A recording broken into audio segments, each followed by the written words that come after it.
Goeiedag, good day, fellow South Africans and citizens of the world. And there's a very, very important and incisive article on corruption in South Africa today. And it's worthwhile just putting on the record. Give the man a bells, or rather, because he doesn't touch alcohol, give him his beloved orange juice. Cheers to former President Jacob Zuma. He has won.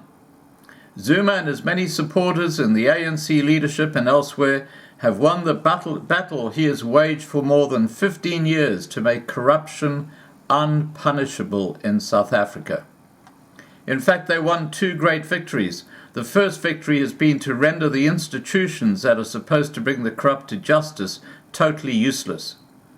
On Thursday, prosecutions boss Shamila Batohi admitted for the second time in a week that there were very few in the National Prosecuting Authority that have the skills to investigate very complex corruption matters. The second victory has been to hijack and subvert the language of the law to suit themselves and their cronies. The radical economic transformation crew now use the words innocent until proven guilty to game the law, to clothe themselves in the coat of innocence and victimhood while they continue with their looting. Let me explain. The ANC recently announced that it had decided to reinstate two Limpopo officials implicated in the VBS Mutual Bank heist. The party's deputy chairperson in the province, Florence Radzelani, and provincial treasurer Danny Mziza are back in their jobs despite being directly implicated in the illegal deposit of municipal funds with the bank in direct contravention of the law. Radzelani, the former mayor of the Zembe municipality, is named in WhatsApp messages as having asked for a bigger bribe than she had allegedly received, i.e. 300,000 rand as a Christmas gift from the bank's directors. Now, two crimes were committed here. First, the Municipal Finance Management Act is clear that depositing money with a mutual bank is unlawful. The ANC does not need a court of law to tell it this. All ANC officials who participated in this illegal act should have been fired by now. Not a single one has. In announcing the decision to reinstate the two, ANC Secretary General Ace Magashula said, "These comrades have not been charged by anybody in terms of the allegations. They were mentioned in reports like many comrades were mentioned in reports. You can't charge people because of allegations." Did money from the Vembe municipality make its way into VBS accounts? Yes. Who is responsible for a breach of a law that every single municipal politician and manager knows? Radzelani and other ANC municipal employees.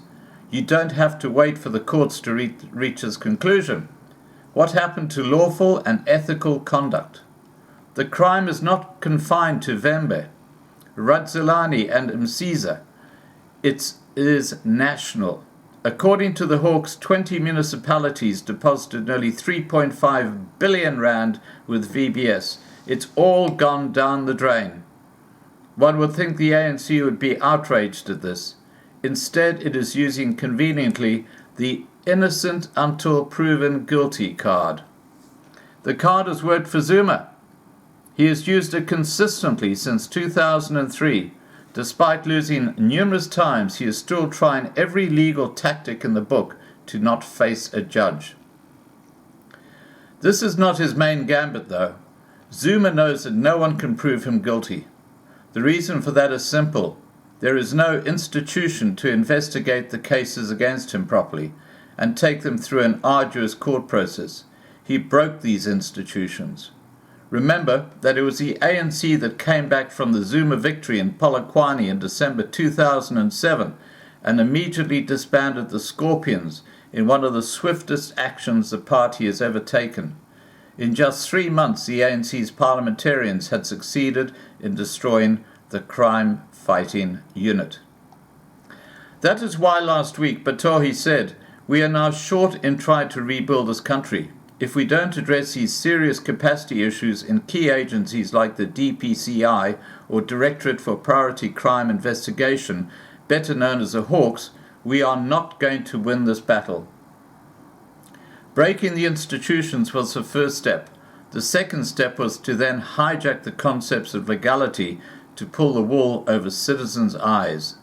After all, who is against the principle, innocent until proven guilty? If we did not have this principle, South Africa would be a jungle. It would be a country of lynching and shootings, of mob justice, of no rule of law. So we are all for innocent until proven guilty, right?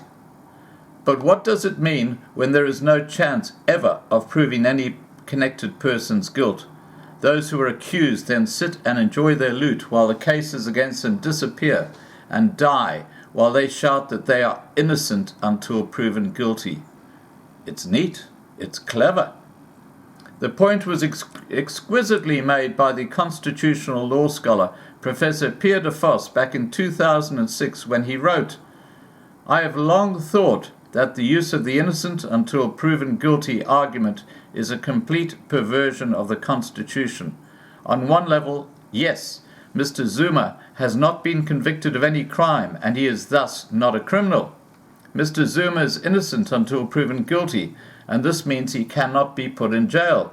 But this does not mean that the rest of us must suspend all our faculties and pretend we have no opinion and no common sense view about Jacob Zuma, and thus cannot make any moral or political judgment about a man whose friend and financial advisor has just been sentenced by a second court to 15 years in prison because of his relationship with Zuma."